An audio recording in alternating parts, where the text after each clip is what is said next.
Muy buenos días, bienvenidos a Consulta Directa. Hoy hablaremos del trastorno de estrés postraumático. Se trata de una condición psicológica que aparece tras experiencias traumáticas. Se caracteriza por tener pesadillas, recuerdos angustiantes, hipervigilancia y aislamiento. Afecta el bienestar emocional y físico de las personas que lo padecen. Por lo tanto, reconocerlo es el primer paso para buscar ayuda y recuperar el bienestar. Yo soy Ana Luisa Guerrero y les doy la bienvenida a este espacio Consulta Directa. Comenzamos.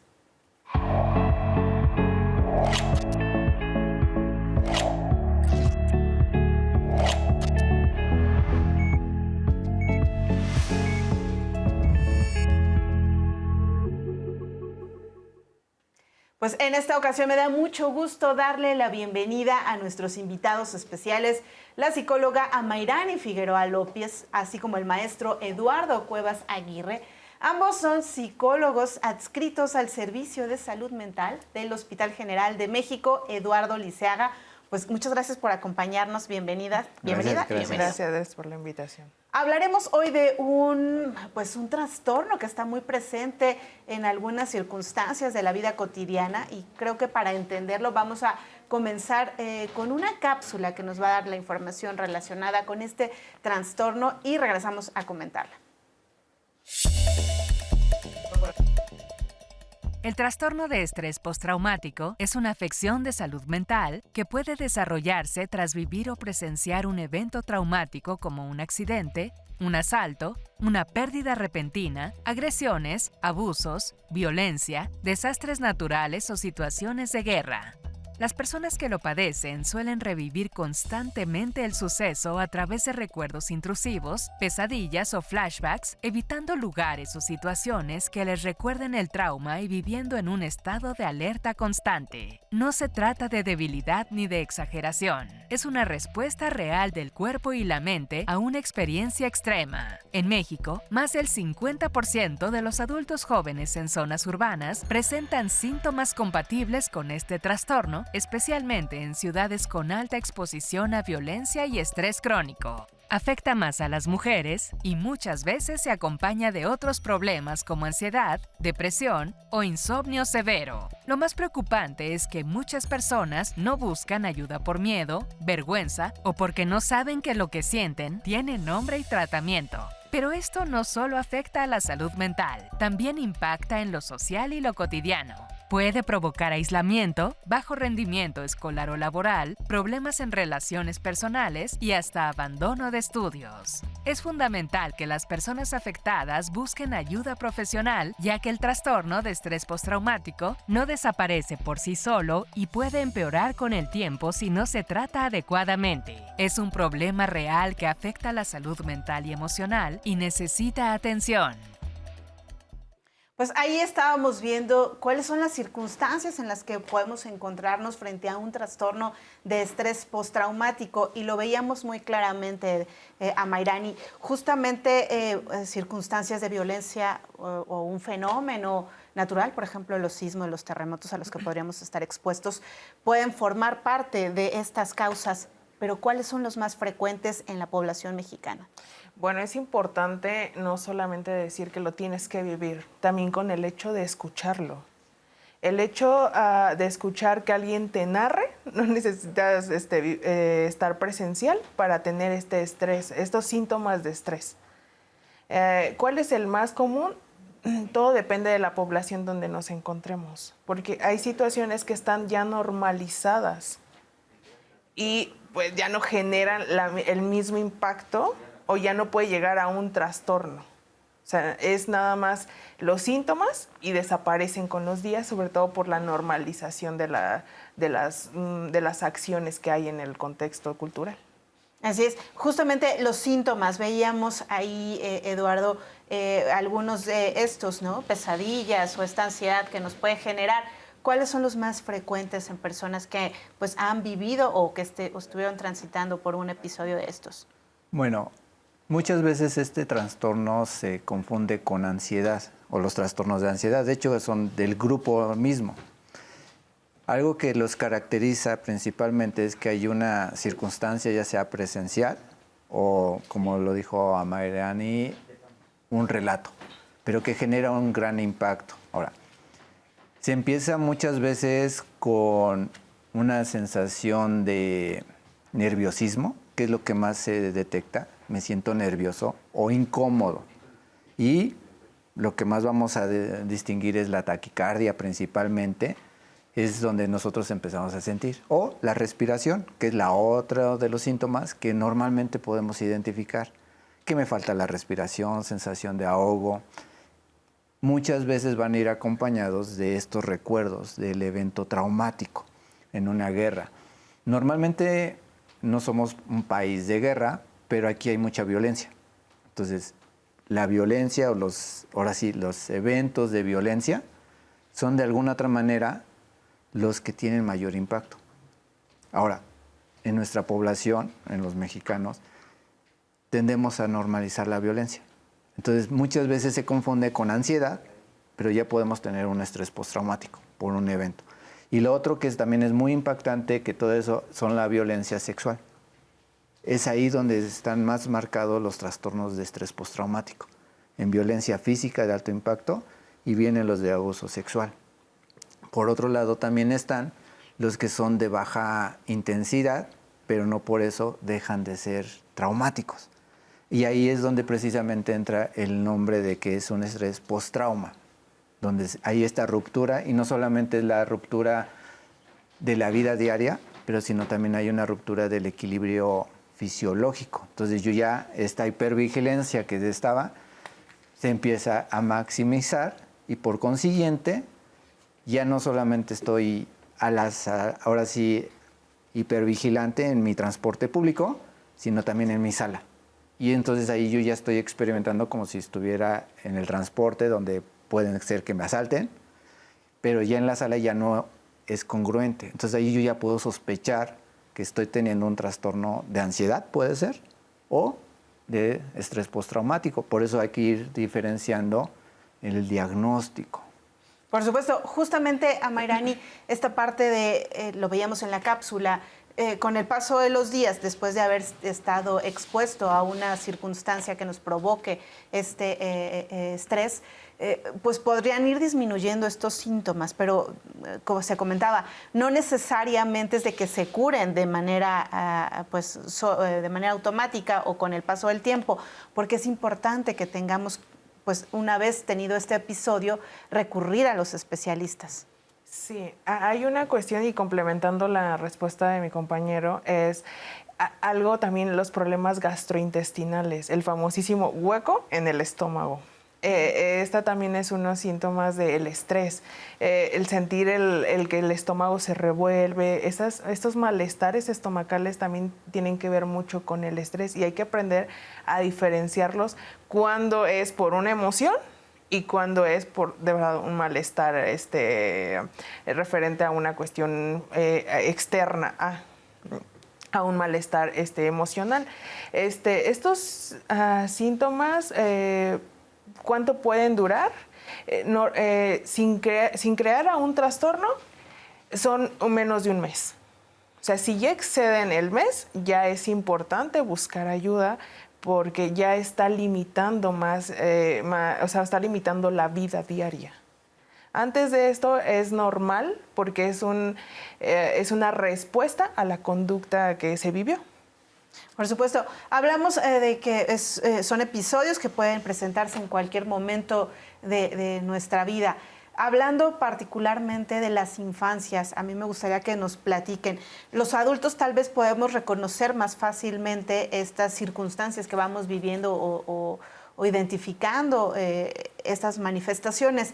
¿Qué ocurre qué ocurre con las infancias cuando no externan, pues físicamente y verbalmente lo que están viviendo?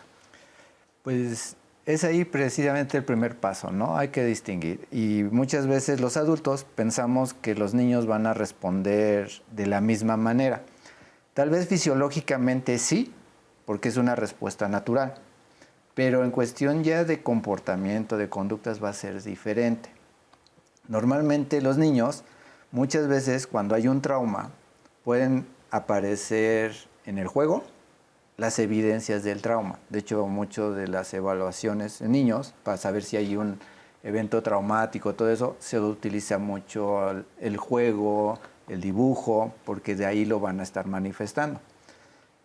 Una de las cosas que nosotros podemos identificar en nuestra parte emocional los adultos es ponerle nombre a las emociones. Los niños no. Entonces empiezan a decir, me duele el estómago, yo ya no quiero hacer las cosas, o empiezan con el llanto, que es lo que más se empieza a ver. Pensamos que están tristes, deprimidos, pero también pueden estar ansiosos. Entonces ese comportamiento sí es importante de empezarlo a identificar. Hay características que podemos identificar en los niños que pueden ser simplemente cuando un niño antes hacía algo y depende de una situación, a lo mejor de un día en la escuela, su dinámica empezó a cambiar radicalmente. Ya no lo hace. Antes le gustaba algo y ahora ya no le gusta. Entonces son señales que de alguna otra manera hay que ver si realmente es por un berrinche, un capricho o porque realmente está sucediendo. Esto es muy importante lo que también dijo Amairani, la temporalidad. Si esto es un día, 2 días y después regresa a la escuela y no pasa nada, no es como algo traumático. Pero en vez de dejarlo pasar, va incrementándose el malestar y sobre todo el funcionamiento del niño en su dinámica familiar o social. Entonces sí ya podemos sospechar que puede tener un evento que le está generando un problema de salud mental. Y otra de las características que nosotros como psicólogos y psiquiatras también lo consideran es la temporalidad. No podemos hablar de un trastorno de estrés postraumático en los primeros 6 meses de lo que es, se sospecha, pero necesitamos que a partir del 6º mes ver si sigue teniendo esta revivencia, los flashbacks que decían y la respuesta fisiológica tanto en niños como en adultos. Entonces yo ya puedo sospechar que sí va más encaminado hacia un trastorno de estrés postraumático y no simplemente un estrés agudo o un trastorno de ansiedad, ¿no? Así es. Por eso es importante que al identificarlos, pues nos acerquemos a los especialistas de la salud. Vamos a hacer en este momento una breve pausa, pero al regresar vamos a comenzar a responder las preguntas que nos puedan hacer llegar a través de nuestras redes sociales. Hoy estamos hablando del trastorno de estrés postraumático, así que nos pueden hacer llegar todas estas dudas a nuestras redes sociales. Están apareciendo en su pantalla. Nos encuentran en @canal14mx, en Facebook, YouTube y X. O también nos pueden enviar un mensaje de WhatsApp al 5513 56 60 25. Ya regresamos. Consulta directa. Continuamos. Consulta directa. Regresamos. Gracias por seguir con nosotros aquí en Consulta Directa. Este espacio que está pensado para usted y que nos gusta saber su opinión en torno a los temas de salud que aquí le presentamos, así que lo invitamos a que nos escriban y nos hagan llegar todas las sugerencias que tengan para que pues podamos invitar a los especialistas y ellos los orienten mejor en estas dudas. Todas estas propuestas nos las pueden hacer llegar a través de nuestras redes sociales, están apareciendo en su pantalla, además de que nos pueden mandar un mensaje directo de WhatsApp. Ahí está apareciendo también nuestro número. Y es que hablamos hoy de estos episodios de estrés postraumático y me gustaría que nos platicaran, Amairani, Eduardo, justamente pues de este porcentaje de la población mexicana que enfrenta una situación de estrés. ¿Qué porcentaje requiere pues este acompañamiento de especialistas y particularmente pues cuál es la frecuencia o la incidencia de que requieran un tratamiento farmacológico? Bueno, en general, digamos que en zonas urbanas vamos a experimentar en algún momento de la vida, ¿no? Sería el 50% de la población que puede experimentar a lo largo de su vida un trastorno de estrés postraumático y puede ser en algún momento leve. Ahora, muchas veces podemos nosotros decir que se confunden, pero estaríamos hablando que aproximadamente un 4 al 10% es los que van a requerir un tratamiento más intenso o conjuntamente entre tratamiento farmacológico en un momento dado más la terapia, ¿no? Y esto también es importante. Todo tratamiento por estrés traumático sí va a requerir de un acompañamiento psiquiátrico, no nada más con solamente psicológico. Sí requiere el apoyo farmacológico por toda la descarga fisiológica. Y sobre todo, dependiendo qué tantos estragos está teniendo en la vida cotidiana de la persona. Puede que se necesite para tratar los síntomas de trastornos del sueño que puede estar ocasionando o derivado de un estrés postraumático. Ahí sí, porque ya está limitando el descanso, y al momento de no tener un buen descanso, pues va a repercutir en más cuestiones, en malas planeaciones, la hiperactividad va a ser mayor por estos recuerdos de esta sobreestimulación por la falta de sueño. Trastornos alimenticios también podrían entrar en esta cuestión por un mal manejo de un estrés postraumático. Así es. Pues qué importante el tener conocimiento justamente que frente a un episodio de este tipo, lo más importante es que pues vaya identificando estos síntomas y se acerque a los especialistas de la salud. Y justamente porque se trata de temas que no siempre están hablándose entre pues, la población, salimos a preguntarle a nuestra audiencia qué dudas tiene en torno frente a estos episodios de estrés postraumático. Vamos a escuchar estas preguntas para que nos ayuden a responderlas. Hola, buenos días. Mi nombre es Carmen, tengo 50 años y mi pregunta es, ¿cuál es el primer paso para tratar el estrés postraumático? Justamente es una buena pregunta partiendo de lo que hemos estado hablando, Eduardo. Hablarlo, pues no sé qué tan importante sea como un primer paso. Yo creo que el primer paso es eso, y identificar si hay molestias físicas que han estado afectando su funcionalidad, su estilo de vida, que antes disfrutaba y ahora no disfruta. Entonces ya podemos sospechar que hay una situación que requiere de un apoyo psicológico. Normalmente podríamos decir que el apoyo psicológico es el primer paso para que nosotros en psicología empecemos a evaluar el grado de alguna otra manera, ver si se requiere o no se requiere de un apoyo farmacológico. O bien también a llegar directamente con el psiquiatra cuando tenemos estos síntomas fisiológicos como la taquicardia, la gastritis, la colitis. A lo mejor si el médico ya, el gastroenterólogo me dijo, es que ya te di todo el medicamento y siguen con las molestias, puede haber un componente que esté disparando que ya pertenezca al psicológico, que muchas veces es, te mando al psicólogo no porque no tengas la enfermedad, te mando al psicólogo porque ya es un proceso del organismo que está afectando, no es un virus, no es una bacteria lo que te está afectando el malestar físico, sino es el mismo cuerpo que a través de la mente, que es lo que más normalmente pasa, está provocando que el cuerpo responda de esa manera. Entonces, si ya de alguna otra manera, como dijo Mayrani, el sueño se ve afectado, la alimentación se ve afectada, la higiene personal se ve afectada, la socialidad se ve afectada, entonces hay que ir y salir de la duda y descartar más que comprobar que sí hay un trastorno, ¿no? Y como en este punto nos hablan de del primer síntoma, pero nadie nos ha abordado el tema de la prevención. Claro. ¿Cómo es la forma que podemos prevenir que se viva un trastorno de estrés postraumático? Hay una nueva intervención que, como los primeros auxilios médicos, ¿qué es lo que tratan de hacer? Prevenir que la lesión o el daño sea más dañino, valga la redundancia, ¿no? En este caso, los primeros auxilios psicológicos es como ese desahogo y esa explicación de todo lo que va surgiendo y todas esas emociones les vamos poniendo nombre. Entonces, te da el tiempo. En la cuestión de tanatología ayuda porque le das el nombre, puedes despedir, entonces no te quedas con pendientes de.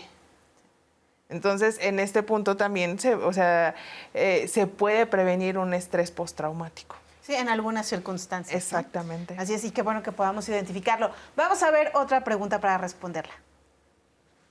Hola, mi nombre es Hanna, tengo 21 años y mi pregunta para los especialistas es ¿qué recomiendan para los pacientes que no tienen acceso a terapia y padezcan trastorno de estrés postraumático? es importante poder responder esta pregunta, Eduardo. Justamente los sistemas de salud pública, pues en algunas ocasiones no cuentan del todo con una cobertura amplia para atender a toda la población en torno pues, a este servicio o esta necesidad que se tiene. Bueno, ahorita es más accesible. Ya casi la mayoría de los centros de salud, de la Secretaría de Salud y otros particulares, pues tienen este apoyo, ¿no?, de cuidados de la salud mental. Ahora, ¿qué hay que hacer cuando sospechamos? Creo que mejorar el estilo de vida, sobre todo de cómo enfrentamos las diferentes situaciones de vida. Ahí entrarían a veces estilo de vida como el mindfulness, el yoga, el hacer ejercicio, todo eso nos va fortaleciendo porque, como dicen, cuerpo sano, mente sana. Entonces, la alimentación es muy importante. El que nosotros tengamos un cuidado en nuestra alimentación también va a hacer que nuestra química cerebral funcione adecuadamente. Muchos azúcares, muchas grasas, hace que también nuestra propia neuroquímica baje y nos hace más vulnerable a desarrollar un trastorno de salud mental. Entonces es ahí como ese balance, ¿no? Ese es algo importante que hay que comenzarlo y fomentarlo en los niños desde chiquito, ¿no? Porque es más difícil, ahora sí, enseñar con el ejemplo que nada más recomendar, ¿no? Así es, y justamente empezar a nombrar cada una de estas emociones con los pequeños, pues va a ayudar a que tengan mejor comunicación y a la larga, pues esta salud mental no sea un factor que pues impida su óptimo desarrollo. Vamos a ver una pregunta más. Hola, ¿qué tal? Mi nombre es Pedro Luis Bautista, tengo 43 años y mi pregunta para los doctores es, ¿qué tan importante es para una persona que ha sufrido trastorno de estrés postraumático el apoyo familiar? ¿Qué podemos responderle a Mayrani? Las redes de apoyo siempre van a ser necesarias. Y sobre todo al momento de detectar los problemas emocionales, porque se normalizan las conductas. Hay un punto donde no nos damos cuenta que ya no nos estamos levantando a la misma hora, que estamos dejando de hacer algunas actividades. Es donde la familia nos puede apoyar a decir, ¿por qué estás teniendo estos cambios? ¿Qué está pasando? O vi que te dormiste más tarde de lo normal. Alguna situación que ya no se normalice las conductas que están viendo que destruimos nuestro entorno y nuestros horarios. Son súper fundamentales la familia. La familia y estos círculos de apoyo y que podamos ir detectando alguna señal de alerta. Hablar de salud mental, lo decíamos, no siempre es como muy fácil entre la población. Hay ciertos estigmas aún en torno al acudir a una terapia y apoyo psicológico o a un apoyo pues ya psiquiátrico. Y entonces, bueno, ¿cómo podemos irnos encaminando, Eduardo, justamente pues a normalizar, uno, esta necesidad fisiológica en nuestro cuerpo y esta nuestra salud mental, pero también pues que seamos conscientes de la importancia y de acudir a ellos? Creo que lo que es el primer paso es hablar del tema. Y en familia, a veces abusamos de los diagnósticos y que eso es muy importante. Hablamos de ansiedad, depresión o de trastorno. Pero una palabra clave que a mí sí me gusta decirle mucho a mis pacientes es entender que no toda la ansiedad y la depresión es un trastorno de ansiedad. Y la palabra clave es trastorno. Y es la pérdida del equilibrio, ¿no? Entonces, si nosotros en nuestra familia sabemos que hay cambios, o sea, simplemente el cambio de casa puede ser un trauma, ¿no? A lo mejor el adulto dice que padre, pero el niño deja familia, deja escuela, deja un ambiente y puede ser traumático. Ya cuando se adapta, que ese es el trastorno adaptativo, entonces puede estar. Pero sí, el primer paso es hablar del tema. 2, validar.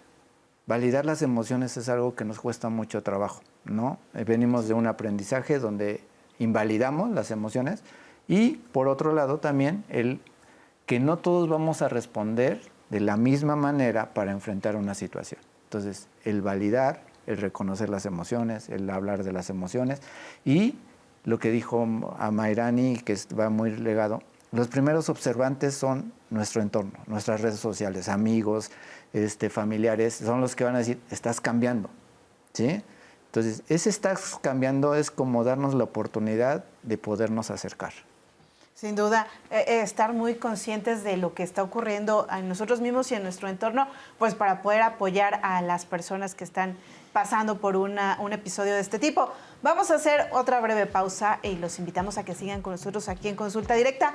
Háganos llegar todas sus preguntas y todos sus comentarios en torno al trastorno de estrés postraumático, porque se encuentran con nosotros nuestros especialistas. Aparecen en pantalla nuestros medios de contacto en Facebook y en YouTube. Nos encuentran en @canal14mx o bien mándenos un mensaje de WhatsApp al 5513-566025. Ya regresamos. Consulta directa. Continuamos. Consulta directa. Regresamos. Ya estamos de regreso, gracias por acompañarnos en Canal 14 y estamos respondiendo estas preguntas que nos hacen llegar en torno a los trastornos de estrés postraumático. Les aparecen en pantalla nuestros medios de contacto para que nos sigan haciendo llegar todas estas dudas y estas preguntas. Y justamente porque este espacio es una oportunidad para escucharle, vamos a ver cuáles son las principales inquietudes de nuestra audiencia en las calles para poder atenderlas. Hola, ¿qué tal? Mi nombre es Giovanni Rodríguez, tengo 42 años y mi pregunta es, ¿cuáles son las causas más comunes del estrés postraumático? Bueno, Giovanni nos hace ahí énfasis en una de estas dudas, pero ya lo decíamos un poquito hace unos minutos, a Mayrani, pues puede ser multifactorial, pero sí, pues hay que identificar las principales, ¿no? Las más recurrentes. Yo creo que el entrar en ese tema sería desvalorizar ciertas emociones en otras personas, porque para mí puede ser algo complicado perder una pulsera, porque ¿quién te la dio? ¿O qué simbolismo tenía para ti? Para otra persona sería sin problema, o sea, compra otra. Entonces no podemos generalizar qué puede generar estrés y qué no, porque cada persona va a tener mecanismos diferentes o están en diferentes etapas de la vida. Era algo también que nos comentaban, las personas de la tercera edad no es las mismas preocupaciones las que tienen ellos a las que tienen un adulto joven o un niño o un adolescente. Entonces, las principales causas sobre todo es como la violencia, las agresiones sexuales y todo eso, pero cualquier cosa puede generar un estrés postraumático. Las pérdidas, por ejemplo, al perder una mascota o perder un ser querido, ¿entran dentro de este catálogo de trastornos de estrés postraumático? Sí, siempre y cuando es la cuestión de la temporalidad. Es normal que sientamos tristeza, exista ese proceso del duelo en las personas, pero aquí sobre todo es la temporalidad. Después de cierto tiempo ya no puede paralizar más la vida de la persona y tiene que seguir, y sabemos que ya puede haber un estrés postraumático. Al igual le faltó despedirse, la culpa, o sea, aparecen muchas emociones que pueden ver limitando esta situación. Pero pues al final, aquí lo importante es detectarlas. Así es. Vamos a ver otra pregunta de nuestra audiencia para poder responderla. Hola, buenas tardes. Mi nombre es Carla Martínez, tengo 22 años. Y bueno, mi pregunta para los doctores médicos es si la medicación es siempre necesaria para después del estrés postraumático. Aquí, ¿cómo podemos complementar esto, estimado Eduardo? Bueno, pues parte de lo que es importante como en todo esto es esta parte donde los duelos es una pérdida. Pero sí, algo que es el estrés postraumático es que haya una pérdida intensa en un momento dado y inesperada. Si mi mascota se murió por viejito, pues sí es un duelo. Pero si es un evento imprevisto y de alto impacto emocional, entonces puede ser considerado ya como un trauma, y la temporalidad de lo que está pasando, ¿no? Entonces, sí es diferente, como las personas mayores, también hay una de las situaciones que no necesariamente es eso, pero hay algo que la discapacidad, la movilidad y todo eso puede repercutir en que empiece a tener un estrés agudo, un constante. Y hay una situación que no todos los estrés postraumáticos se van a ver reflejados con una respuesta ansiosa, sino también depresiva. También en los niños es muy frecuente que es el aislamiento o se depriman, como en los adultos mayores. ¿Sí? Entonces empiezan a aislar, ya no quieren hacer sus actividades, a veces ponen argumentos de cansancios, pero pueden ser porque yo estoy evitando, que era lo que se mencionaba, ¿no? Hay que ver que si realmente empieza uno allá a cambiar su estilo natural de vida, que antes sí hacía y de repente de la noche a la mañana ya no, entonces sí estamos hablando de que ya hay una cuestión de trastorno. Sí, y justamente estas manifestaciones son diversas y se presentan pues incluso a veces como frente a la reticencia de las personas. Hablábamos de no querer sentirnos vulnerables frente a una circunstancia de este tipo y hay muchas diferencias entre hombres y mujeres de cómo enfrentamos una situación de este tipo, ¿no, Amairani? Exactamente. Las mujeres somos más explosivas en la cuestión de las emociones o se nos ha permitido más de repente expresar las emociones que la cuestión de los hombres que son más implosivos. Se les cuesta nombrar qué emoción están sintiendo, ponerles un nombre. Y aquí aparece uno de los síntomas del estrés postraumático, que es la evitación. Al momento de saber que hubo, no sé, un choque así muy aparatoso y entonces ellos, no pasa nada. No pasa nada.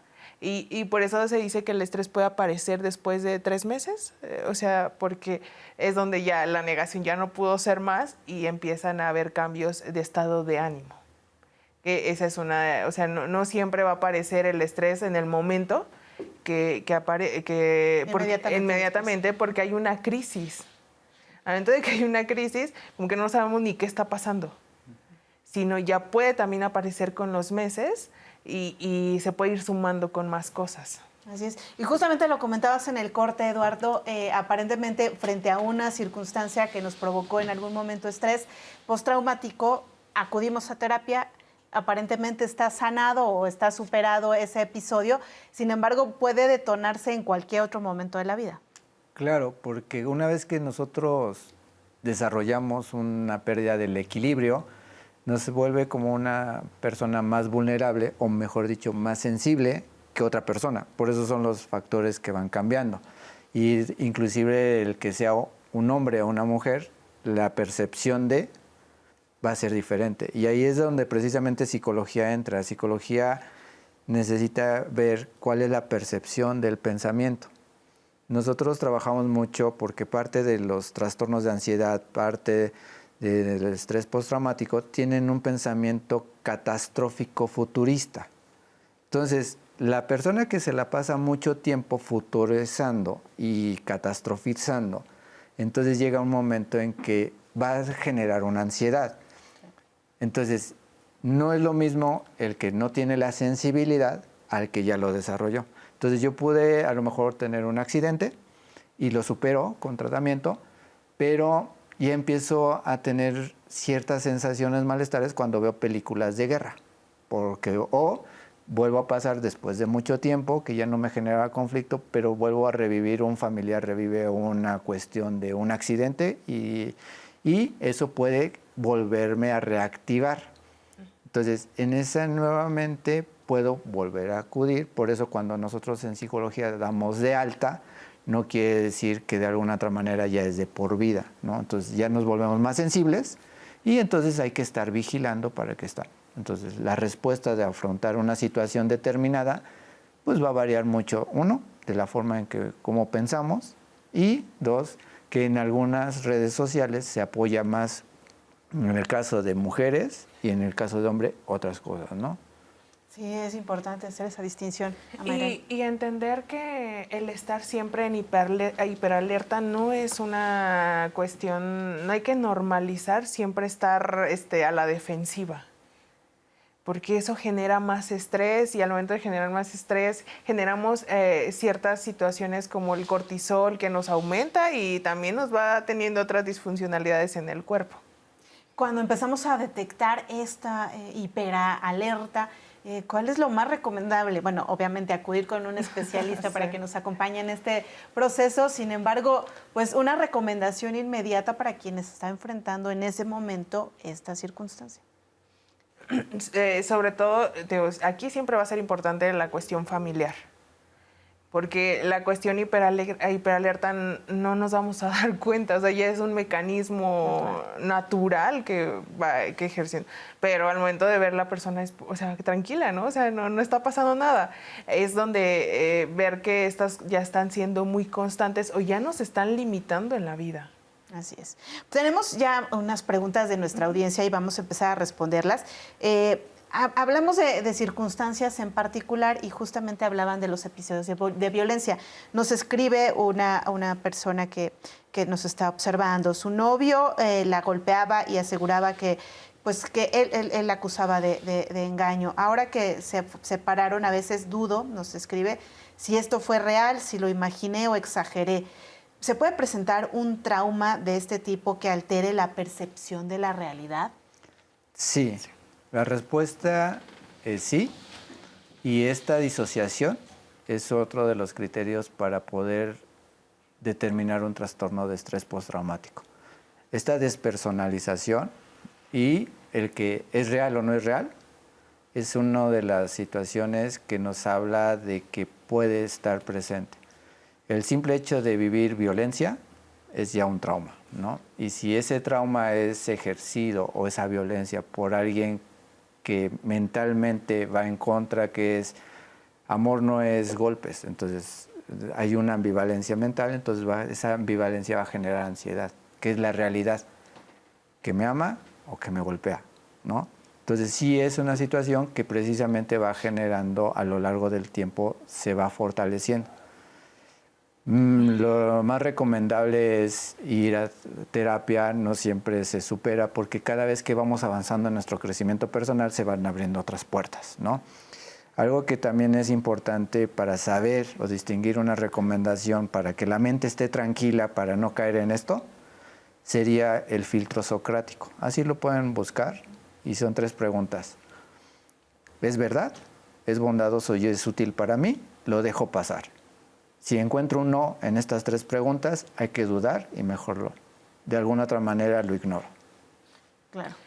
Muy bien. Y recordemos también que en este punto van a estar los mecanismos de defensa, que es la evitación. O sea, si es verdad o no, o sea, es obvio que es verdad porque hay una lesión física, entonces sí pasó.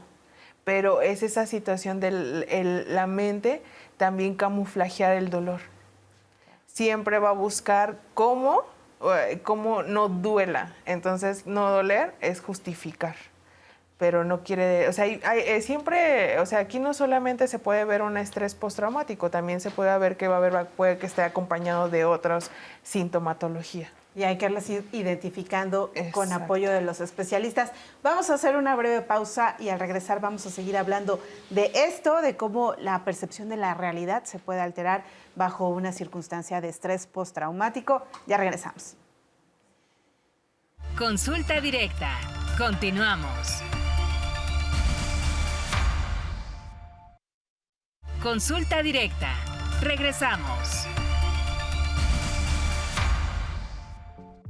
Gracias por seguir con nosotros en Consulta Directa, este espacio que está hecho para usted y justamente para atender pues todas estas sugerencias en materia de salud, pues queremos ponerlas sobre la mesa, escríbanos y háganoslas llegar a través de nuestras redes sociales. Y tenemos también pues algunas preguntas de nuestra audiencia y aprovechemos para responderlas. Mira, Eduardo, nos dicen: me asaltaron y ahora muero de miedo de salir sola y mi familia dice que exagero. Justamente es invalidar la percepción, el sentimiento de esta persona y además pues no acompañarla en el proceso, ¿no? De hecho, eso es algo que hay que cuidar mucho. Como familiares o redes de apoyo hay que cuidar. Y sí es un elemento para ya acercarnos más al cuerpo médico, ¿no? Para que precisamente tanto en psicología como en psiquiatría es dar las herramientas para que pueda lidiar con ese ambiente que en ese momento. La respuesta es natural, o sea, en un momento dado, los primeros meses. Pero si yo ya voy a generando más estos comentarios que a veces vienen de nuestros seres queridos, que son involuntarios, que no tienen la intención muchas veces de dañar, sino de fortalecernos, no siempre se perciben así. Entonces, en vez de fortalecerme yo, cuando me dicen que exagero, pues me debilitan. Y entonces me hace llevarme a hacerme más vulnerable, ¿no? Que era lo que decíamos, ¿no? Como familiares, cuando detectamos en los niños, sobre todo, porque es muy típico decir, ya supéralo, aguántate, ahora lloran en la escuela, no, ahora te quedas. Entonces, se va generando un ambiente más traumático. Y eso va a generar que, en vez de darme cuenta de, para evitar algo más grave, que muchos sí es importante, que muchos de estos eventos de estrés postraumáticos pueden llegar al suicidio, por esa desesperación y ese sentimiento de vulnerabilidad, que digo, pues es que yo ya no puedo, o sea, no soy suficiente para enfrentarlo, no estoy. Entonces ese rebote puede llegar a que yo tome una decisión de salirme, y la mejor salida que tenemos es el suicidio. Entonces sí hay que cuidar mucho esos comentarios, ¿no? Sí. Y otro punto importante es si como familia no podemos o no sabemos cómo tratarlo, evitar la desvalorización de las emociones y mejor, ¿sabes qué? Yo no puedo tratarte, no entiendo tu malestar o todo lo que tú estás sintiendo, pero busquemos ayuda. O sea, muchas veces no somos expertos y hay cosas que nos sobrepasan como familia, entonces lo mejor es, no sé cómo ayudarte, pero busquemos quien sí pueda antes de desvalorizar las emociones que la otra persona esté teniendo. Así es, siempre el acompañamiento positivo en ese sentido. Nos escriben, viví con una mujer narcisista por 20 años, le diagnosticaron ansiedad generalizada y otras fobias. ¿Es diferente el tratamiento de estrés postraumático en este otro caso? Sí, cada trastorno va a tener sus matices en su tratamiento, ¿sí? Y precisamente hay que ver que el acompañamiento farmacológico de alguna otra manera va a estar en ambos y hay que ver el grado de afectación. A veces no es lo mismo tener un rasgo narcisista, que muchas veces lo decimos, que todos en un momento, porque es parte natural del ser humano. Pero ya un trastorno va generando desgaste. O sea, la ansiedad es algo involuntario que va esclavizando todo. Entonces los trastornos ahora sí, en general de salud mental, van a terminar esclavizando a las personas y a su vez el entorno inmediato, ¿no? Ya se parejas, familia, directamente, ¿no? Entonces sí hay diferencias en cómo abordar. Hay similitudes y hay diferencias, ¿no? Sí. Aquí la recomendación, por supuesto, es que acuda. Para ver cuál es el mejor de los tratamientos, si va a necesitar apoyo farmacológico o no, si es para tratar el trastorno de personalidad como narcisista o el trastorno de ansiedad, que es esa parte que aun cuando se pueden tocar, no uno va a determinar el otro. Así es. Amairani, también nos preguntan, ¿el estrés postraumático necesariamente es porque ya te pasó algo grave? Por ejemplo, cuando uno piensa que puede tener cáncer o alguna enfermedad mortal sin haber pasado por la enfermedad como tal, ¿lo podemos asociar o podemos hablar que se trata de un caso de estrés postraumático? Más bien ahí parece una situación de ansiedad. O sea, no está pasando, pero se lo está imaginando. Entonces también recordemos que la ansiedad es una respuesta normal de nuestro sistema nervioso. Pero también hay que detectar hasta cuándo es sano, hasta cuándo se está llevando algo, más bien hasta cuándo está limitando nuestro entorno y nuestro desarrollo de la vida. Sí o sea, recordemos que no solamente para que sea estrés postraumático tiene que pasar, o sea, también podemos escucharlo o otras cosas para que genere, pero aquí se lo está imaginando, está adelantando algo que no está pasando. Por supuesto. También, a ver, Eduardo, nos dicen, uno de mis alumnos de 11 años, estaban teniendo una actividad de baile y después el niño dejó de bailar y cayó en shock. ¿Cómo puede ayudarlo? Finalmente, pues no sabemos en este caso particular de qué se trata, ¿no? Bueno, ¿qué provocó esta circunstancia? El shock hay que ver, ¿no? Pero digamos que una situación puede ser un episodio de ansiedad o de fobia, a lo mejor, pánico escenario, podríamos poner, que de repente, aun cuando está, pero ya cuando veo las cámaras y veo todos, me congelo y entonces ahí yo puedo sospechar que es una respuesta ansiosa. Pero si ya aparte de esto ya no quiere irse al escenario y hay una situación y hay que descartar, pero es ahí donde entra esta parte de la temporalidad. ¿Cómo podemos ayudar a los niños cuando hay eso? Creo que el primer paso es que hablen del tema, qué es lo que ellos ven, ¿no? O sea, qué es lo que les genera miedo, porque algo que sí es importante es que en todos estos trastornos va a estar el miedo. Entonces, el primer paso es validar el miedo y ver que este miedo no congele, sino al contrario, que el miedo me ayude a enfrentar lo que me está generando ese alerta, ¿no? Entonces, motivarlos, fomentar la autoestima, muchas veces nos ayuda a enfrentar nuestras situaciones, enfocarnos, como bien mencionabas, en ese lenguaje positivo, ¿no? Así es. En lo que sí está haciendo y no en lo que no está haciendo. Y bueno, claro, canalizarlo, ¿no? Exactamente. Con el apoyo. Amairani nos dice, la familia, ¿cómo podemos ayudar a que superen estos trastornos? Su sobrina tuvo un ataque y no saben qué hacer. No mencionan qué tipo de ataque ni nada, ¿verdad? Lo mejor es buscar un especialista. O sea, muchas veces no tenemos las herramientas para poderlo pues manejar en familia, pero sí la forma de acercarlos para que reciban ayuda. Esa es una de las únicas como alternativas que podemos hacer como familia, acercarnos con los especialistas. Y lo que ya habíamos comentado, ¿no? Que lo importante es de no invalidar los sentimientos y lo que está ocurriendo en torno a esta persona. Justamente hay veces que se presentan estas circunstancias y la misma persona que lo padeció no quiere hablarlo. Entonces, pues ahí está el acompañamiento, ¿no? De estos círculos de apoyo. También nos preguntan, Eduardo, su hijo despierta llorando desde que lo atropellaron a su mascota y es que fue un shock, vio mucha sangre, está en terapia, pero no sabe cómo ayudarlo adicionalmente. Bueno, ahí, por ejemplo, es un ejemplo de donde sí hay un trauma, cumple con criterios de estrés postraumático. ¿Por qué? Porque en el sueño revive, entonces sale el llanto, ¿no? ¿Cómo puede ayudar? Nosotros muchas veces, cuando son niños, y les decimos menores de 10 años principalmente, usamos mucho la expresión emocional a través del juego, ¿ok? A través del dibujo. Pintar, dibujar, que hable del tema, que escriba.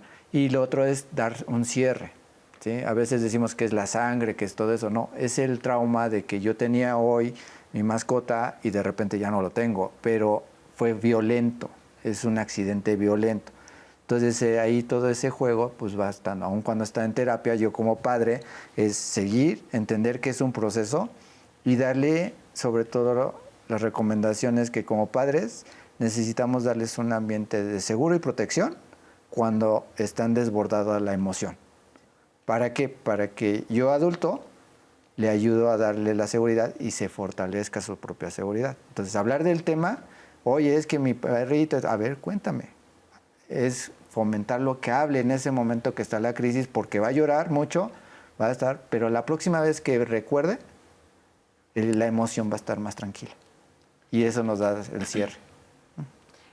Y otra situación importante en los niños es que recordemos que la muerte y todos estos conceptos se manejan de diferente forma. ¿Por qué? Las dudas o la forma en que nosotros lo expresamos es muy diferente a cómo lo manifiesta la mente de un niño. Siempre es importante preguntarle, ¿cuál es tu duda o qué está pasando? Para de ahí partir, porque nuestra necesidad es, o sea, le explicamos desde, pues ya murió, ya acabó. No, en la cuestión es, ¿qué piensas que pasó o qué emoción estás sintiendo para de ahí poder darle una explicación de lo que fue la muerte y qué pasó para darle ese cierre? Así es. Ya que lo mencionas, justamente a veces pensamos que los niños no son resilientes o no tienen la suficiente madurez para entender las pérdidas y la muerte como tal. Y estas ideas de pues hacerles saber que se fue a vivir a otro lugar o ya está en el cielo, ¿qué tan recomendable es como encaminar hacia esa idea el trabajo con ellos? En este punto, sería bueno, se podrían ocupar las caricaturas que ellos ven, donde, oye, ¿te acuerdas que vimos en tal caricatura lo que pasó? Entonces, se va dando ese cierre hacia ellos y con el tiempo va teniendo esa maduración donde va entendiendo mayor concepto de lo que engloba la muerte. Así es. Bueno, estamos casi llegando al final de nuestro programa, pero tenemos otra pues pregunta que creo que es importante y me gustaría que nos ayudaras a Mayrani. Sufrió abuso sexual cuando tenía 16 años, hoy tiene 40 y a veces ya no quiere tener intimidad con su esposo. ¿Qué tanto pues que se le puede recomendar a ella? Sobre todo, ser redundante, acudir a terapia, porque no porque ya haya pasado tiempo, quiere decir que ya se sanó esa cicatriz que quedó. Pero sí hay forma de, no vamos a desaparecer el hecho, pero sí la forma en que ahora lo represente la mente. Esa es una de las situaciones o una de las técnicas de la terapia conductivo-conductual, donde se le da ese cierre o esa reprogramación al evento. No podemos borrar, no tenemos un borrador donde esta sección de la vida no me gusta, no, sino darle un nuevo sentido a esta parte para que no limite la vida cotidiana y sobre todo una cuestión importante, la cuestión de la sexualidad en tanto parejas como en cuestión de mujer. Así es. Bueno, pues llegamos lamentablemente al final de nuestro programa. Les agradecemos que nos hayan acompañado. Al contrario, gracias. Y pues que este acompañamiento que están dándonos pues les sirva a nuestra audiencia en torno a pues estas dudas que hoy tuvieron.